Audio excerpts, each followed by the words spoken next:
Hello বন্ধুরা, আজকে আমার প্রথম ভিডিও কাঁকড়া আলু দিয়ে মাখা মাখা তরকারি করছি।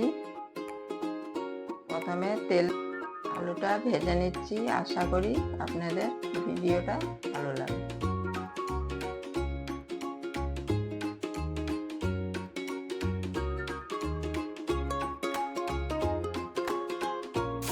আলুটা ভাজা ভাজা হয়ে গেছে, এবার নামিয়ে রাখবো। আলুটা নামিয়ে রেখে এবার কাঁকড়াটা ভেজে নেবো।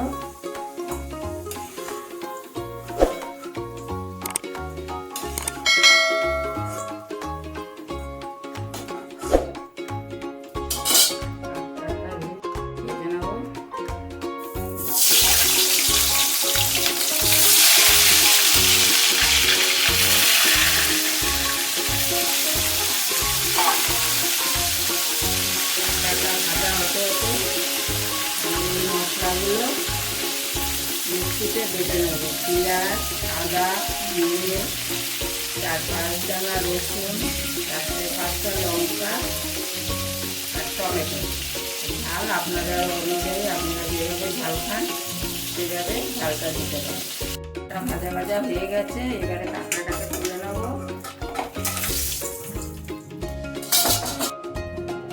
এবারে ওই তেলেই এলাচ আর ডালচিনি ফোড়ন দেব।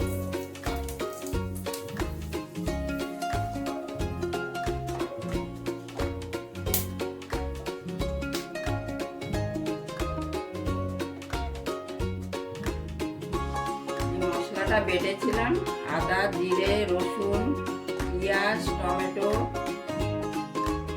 আর শুকনো লঙ্কা, সেটা এবারে দিয়ে দেব।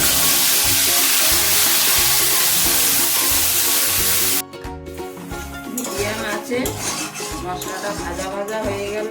মশলাটা ভাজা ভাজা মানে এই তেল, মশলার তেল আপনারা দেখতেই পাবেন, মশলার তেলটা ভেসে উঠেছে। এবারে আমি কাঁকড়াটা ভেজে রাখা কাঁকড়াটা আলুটা দিয়ে দেব।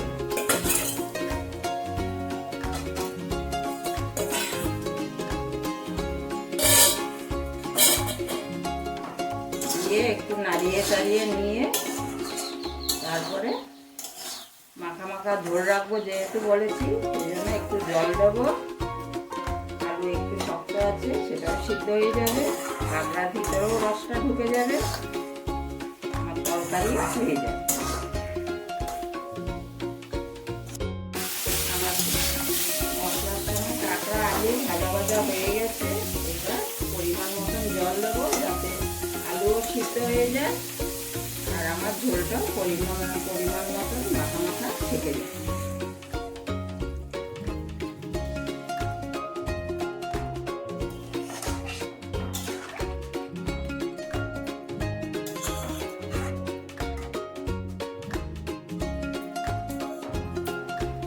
এবারে খুলে দেখবো তরকারিটা হয়েছে কিনা, ঢাকাটা খুলে দেখি।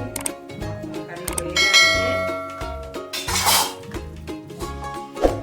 মাখা মাখা ঝোলও থেকে গেল।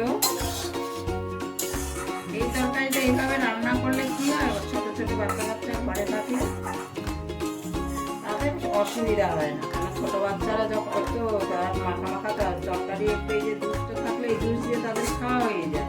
আর মাছের ঝাল করলে কি হয়, আমাদের বড়দের সুবিধা হয়, টেস্টি হয়। এটাও টেস্টি হয়, খারাপ হয় না, এটাও টেস্টি হয়। কিন্তু এটা সবার পক্ষে ঠিক আছে, বড়রাও খেলো ছোটরাও খেলো।